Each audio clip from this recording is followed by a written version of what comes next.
Hello students, SV children academy के online classes में आपका स्वागत है। तत्वों के वर्गीकरण के संबंध में हम लोग कुछ नियम पढ़ चुके हैं, जिसके अंदर हमने सबसे पहले कुछ नियम पढ़े थे, जैसे कि लोथरमेयर के वक्र, इसके अलावा न्यूलैंड का अष्टक नियम, और इसके अलावा एक और नियम हमने पढ़ा था जिसके अंदर त्रिक बनाए थे। और ये सारे नियम जो थे हिस्टोरिकल इम्पोर्टेंस के लिए तो ठीक हैं, लेकिन इनसे किसी भी तत्वों का सही वर्गीकरण नहीं हो पाया था। आज हम पढ़ते हैं मेंडलीव का आवर्त नियम। तो देखिए, मेंडलीव जो था उसने तत्वों के रासायनिक गुणों को उनके परमाणु भार से संबंधित किया, और उसने एक नियम दिया जिसे मेंडलीव का आवर्त नियम कहते हैं। इस नियम के अनुसार तत्वों के भौतिक व रासायनिक गुण उसके परमाणु भारों के आवर्ती फलन होते हैं। यानी कि मेंडलीव ने तत्वों के भौतिक और रासायनिक गुणों को उनके परमाणु भार के साथ संबंधित किया, यानी कि उनके साथ उसको कोरिलेट किया था। मेंडलीव ने भौतिक व रासायनिक गुणों की समानता के आधार पर समस्त तत्वों को बढ़ते परमाणु भार के रूप में व्यवस्थित किया। तत्वों की इस सारणी को मेंडलीव आवर्त सारणी भी कहते हैं, या मेंडलीव की आवर्त सारणी कहा जाता है।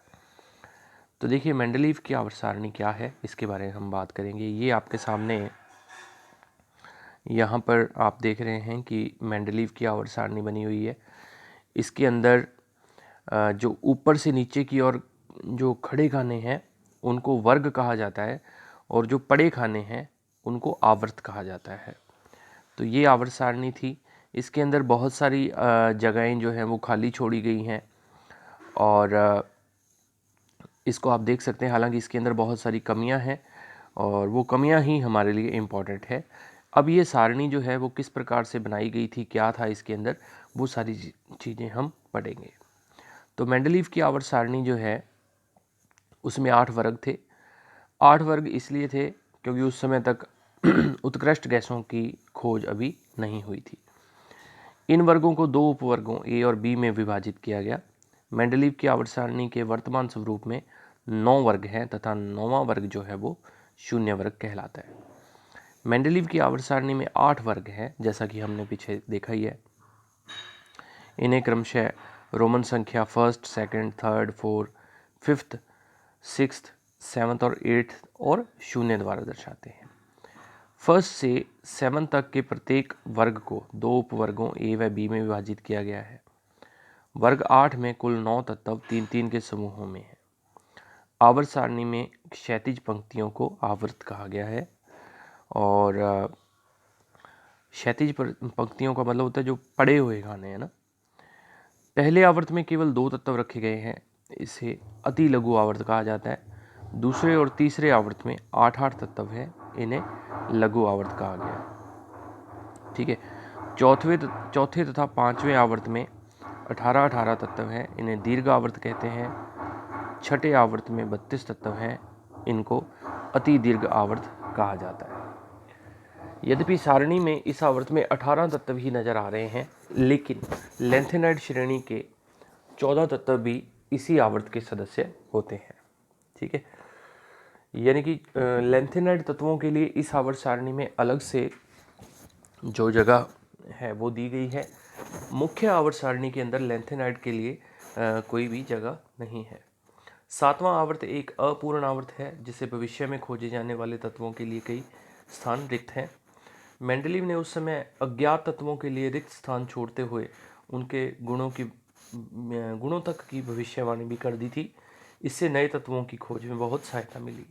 यानी कि मेंडलीव ने वर्ग के अंदर उपस्थित, एक ही वर्ग में उपस्थित तत्वों के लक्षणों के आधार पर उसने ये निष्कर्ष निकाल दिया था कि अगर कोई आने वाले समय में कोई ऐसा तत्व अगर खोजा गया तो वो तत्व के गुण जो है वो इस प्रकार के ही होंगे। ठीक है। तो इस आधार पर उसने नए तत्वों की जो भविष्यवाणी भी कर दी थी। इस सारणी की सहायता से तत्वों के गुणों का अध्ययन किया जा सकता है। अब हम बात करते हैं कि मेंडलीव की आवर्त सारणी के दोष क्या क्या हैं। तो देखिए, मेंडलीव की आवर्त सारणी में 3 स्थानों पर परमाणु भार के आरोही क्रम का पालन नहीं हुआ। यानी कि मेंडलीव ने जो आवर्त सारणी के अंदर जो तत्वों को भरा वो परमाणु भार के बढ़ते क्रम में भरा था, ठीक है। लेकिन उसने अपने उसी नियम का पालन नहीं किया। उसने क्या किया कि परमाणु भार के घटते क्रम में कुछ तत्वों को सेट कर दिया। जैसे आर्गन का परमाणु भार 39.94 होता है और पोटेशियम का 39.10 होता है। तो पोटेशियम पहले आना चाहिए था, लेकिन आर्गन जो है वो बाद ऑर्गन को पहले रख दिया गया। फिर ऐसे ही कोबाल्ट में देखिए 58.94 और निकेल जो है 58.69 और टेल्यूरियम 127 और आयोडीन का 126.90 है। तो इनके क्रम में जो अधिक परमाणु भार वाला तत्व था उसको तो पहले रख दिया गया था और जो कम वाला है उसको बाद में रखा गया था। तो ये यहाँ पर उसने खुद के नियम का ही पालन नहीं किया। फिर दूसरी कमी इसके अंदर ये आती है कि समस्थानिकों की स्थिति जो है उसका निर्धारण नहीं किया गया था। समस्थानिक उन तत्वों को कहा जाता है जिनके परमाणु क्रमांक तो एक जैसे ही होते हैं, लेकिन परमाणु भार अलग अलग होते हैं। तो परमाणु भार अलग अलग होने के कारण उनको अलग अलग खानों में रखना चाहिए था, अलग अलग वर्गों में रखना चाहिए था, लेकिन समस्थानिक जो है वो एक ही वर्ग में रखे गए। फिर तीसरा है हाइड्रोजन की स्थिति। तो हाइड्रोजन की स्थिति जो है अभी भी इस आवर्त सारणी के अंदर वो निर्धारित नहीं थी, ठीक है। उसको 2 उपवर्गों में अलग अलग स्थान दिया गया था जो कि असंगत है। और हाइड्रोजन का स्थान जो है वो आज की जो मॉडर्न आवर्त सारणी है, आधुनिक आवर्त सारणी है, उसके अंदर भी निर्धारित नहीं है, ठीक है। उस आवर्त सारणी में जो अभी मोजले की नई आवर्त सारणी है, इसमें भी हाइड्रोजन को 3 जगहों पर रखा जा सकता है। तो हाइड्रोजन को आवर्त सारणी का आवारा तत्व कहा जाता है। तो इसका मतलब ये हुआ कि उसकी स्थिति अब भी स्पष्ट नहीं है। असमान गुणों वाले तत्वों का एक ही वर्ग में रखना। सर्वाधिक सक्रिय क्षार धातु व सर्वाधिक निष्क्रिय धातु दोनों को एक ही वर्ग में रखा गया था, ठीक है। इसका मतलब ये हो गया कि समान गुण वाले जो एलिमेंट हैं उनको तो अलग अलग रख दिया गया। अगला 5 नंबर पॉइंट आएगा।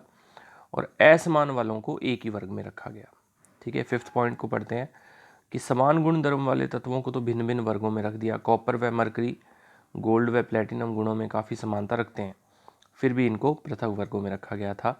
और लैंथेनाइड व एक्टिनाइड की स्थिति जो है वो मैं आपको पहले बता चुका हूँ कि लैंथेनाइड और एक्टिनाइड को जो मुख्य आवर्त सारणी है उसमें जगह नहीं दी गई थी, उसको अलग से एक आवर्त सारणी के अंदर स्थान दिया गया था। आवर्त सारणी में नीचे की तरफ एक स्थान दिया जाता है, तो ये भी उसकी एक कमी थी। 7वां पॉइंट ये है कि आवर्तिता का कारण स्पष्ट नहीं है। इसका मतलब ये है कि आवर्त सारणी के अंदर तत्वों के गुण किस प्रकार से बदलते हैं। आकार जो है बाएं से दाएं जाने पर कम क्यों होता है, ठीक है। बाकी चीज़ें जो हैं उनके कारण जो है वो स्पष्ट नहीं किए गए थे। तो ये मेंडलीव की आवर्त सारणी के दोष थे। दोष ही इम्पॉर्टेंट हैं क्योंकि क्वेश्चन दोष पे बनता है। फिर इसके बाद में मोजले की आवर्त सारणी आती है जिनको कि हम नेक्स्ट वीडियो के अंदर पढ़ेंगे।